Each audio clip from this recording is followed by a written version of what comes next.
Hello friends, स्वागत है आप लोग का एनसीईआरटी जर्नी में। अवार्ड्स वाला हम डिस्कस कर रहे हैं। 4-5 अवार्ड्स और बचा हुआ है, जैसे बुकर प्राइज, जिसको मैन बुकर प्राइज बोलते हैं। क्यों बोलते हैं ये भी हम डिस्कस करेंगे। क्यों नाम अलग अलग क्यों नाम होता रहता है बार बार। पहले क्या नाम था, बुकर मैन बुकर प्राइज नाम कब से पड़ा, ठीक है। उसके बाद 2019 के बाद क्या क्या हुआ, ये सब डिस्कस करेंगे। इंडियन किन किन को मिला है और पिछले साल किन को मिला था, चाहे वो इंडियन रहे हो या नहीं रहे हो, किन को मिला, क्यों मिलता है, ये डिस्कस करेंगे। और डिस्कस करने से पहले एक चीज़ मैं आपको बता दूं, ये हमारे कोर्स है। क्लियर। दो कोर्स है, एक जो जो जिसमें हम क्राउन को ज़्यादा प्रेफर करें, क्राउन, क्योंकि लूसेंट तो हम डिस्कस कर ही चुके हैं, लेकिन क्राउन के साथ साथ लूसेंट और एनसीईआरटी की समरी को भी हम इंक्लूड कर रहे हैं, लेकिन क्राउन मेन फोकस है। और इसमें हमारा एंशिएंट हिस्ट्री ऑलमोस्ट आधा डिस्कस कर चुके हैं, और ज्योग्राफी, वर्ल्ड ज्योग्राफी में भी 2-3 चैप्टर डिस्कस कर चुके हैं, तो आप लोग साथ ज्वाइन कर सकते हो। और इसके अलावा एक और कोर्स है जिसमें हम राकेश यादव सर की बुक डिस्कस करें और लूसेंट का ऑब्जेक्टिव डिस्कस करें। इंडियन ज्योग्राफी ऑलमोस्ट एंड होने वाला है, बायोलॉजी का कुछ चैप्टर हो चुका है, यहाँ पे हो चुका है एंशिएंट हिस्ट्री, मॉडर्न हिस्ट्री, और ये भी पॉलिटी भी एंड होने वाला है। क्लियर।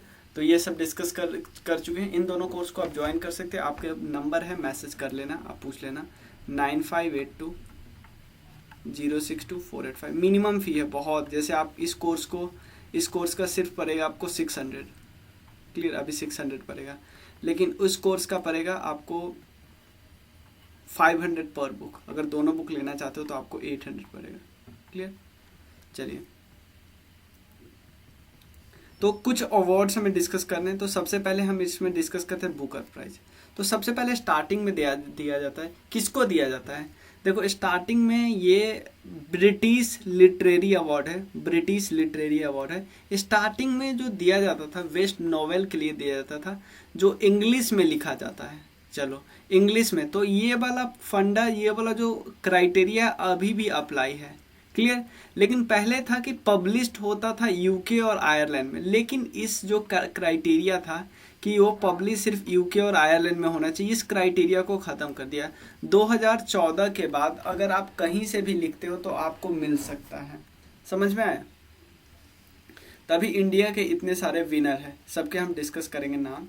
चलिए, तो लोकेशन इसका कहाँ पे, जहाँ से मिलता है, गिल्ड हॉल लंदन में है एक्चुअली।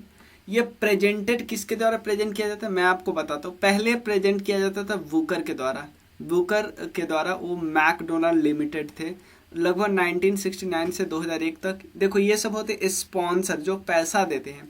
उसके बाद 2002 से 2019 तक मैन ग्रुप ने पैसा दिया, इसीलिए उनका नाम साथ साथ आया, मैन बुकर प्राइज।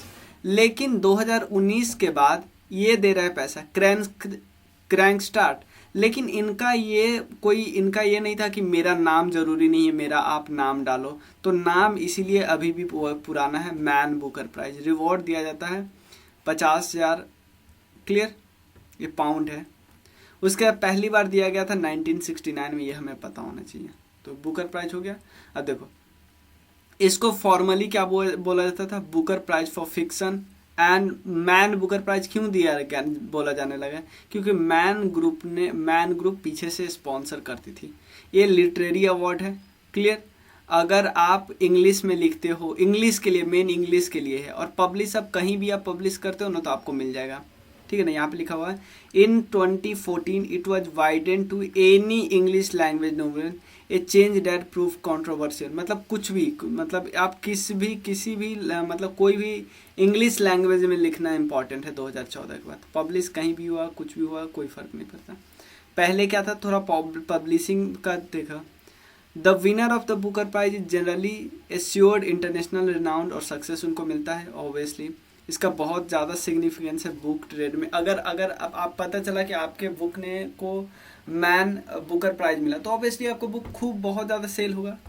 ठीक है ना। देखो, स्टार्टिंग में only novel written by Commonwealth या आयरलैंड या South African and Zimbabwean citizen to receive that. ठीक है, मतलब पहले सिर्फ यही जीतते थे, लेकिन अब क्या किया, कोई भी एनी इंग्लिश लैंग्वेज नोवेल, कोई भी इंग्लिश लैंग्वेज नोवेल होगा तो जीत जाएगा। तो इंडियन कौन कौन जीते अभी, वीएस नाइपॉल जीते थे, इन ए फ्री स्टेट किताब का नाम था 1971 में। अरुंधति रॉय 1981 में जीती थी, the god of small thing. Salman Rushdie की किताब midnight children, clear. Kiran Desai की किताब the inheritance of loss. Arvind Adiga का किताब द वाइट टाइगर। ये सब इम्पॉर्टेंट है जिनको मैन बुकर प्राइज मिला, ये इंडियन थे, क्लियर। वीएस नाइपॉल, अरुंधति राय, सलमान रुश्दी, किरण देसाई, अरविंद अधिगा, और इनका किताब, क्योंकि 5 ही है तो आराम से एग्जाम में पूछा जा सकता है, क्लियर। जो अभी नया जीते हैं ये देख लेना, 2020 में जीते गए हैं, डुगलास स्टुअर्ट, क्लियर। डुगलास स्टुअर्ट, जिसकी किताब का नाम था सुगी वेन, नोवेल है। और 19 वाला आप ध्यान दीजिए, बाकी पीछे ज़्यादा नहीं दे दीजिएगा। मार्गरेट एटवुड और उसके बाद बर्नार्डी एवरिस्टो, इन्होंने लिखा था द टेस्टमेंट, और उसके बाद इन्होंने लिखा था girl women and other, clear. Experimental novel था, इन्होंने नोवेल लिखा था। एक कनाडा से बिलोंग करते थे, एक यूनाइटेड किंगडम, समझ में है। तो ये सब है, तो इतना ही है। और एक और चीज़ आपको बता देता हूँ, आपका काम है बहुत ज़्यादा शेयर करना है, क्योंकि लूसेंट ऑलमोस्ट कंप्लीट हो चुका है। लूसेंट में अगर बचा हुआ है तो थोड़ा बहुत तो वर्ल्ड हिस्ट्री, ज्योग्राफी का 1-2 लेक्चर और फिजिक्स का 1-2 लेक्चर, वो भी मैं कंप्लीट कर दूंगा जल्दी। और 1-2 मतलब समझिए ना 10 लेक्चर होगा जिसमें पूरा कंप्लीट हो जाएगा, तो जल्दी से जल्दी कंप्लीट करेंगे। और आप डिस्क्रिप्शन सेक्शन में लिंक है, व्हाट्सएप ग्रुप, टेलीग्राम ग्रुप सब ज्वाइन करना, और सब्सक्राइब जरूर करना, और शेयर बहुत ज़्यादा करना अपने दोस्तों के साथ। Thank you so much.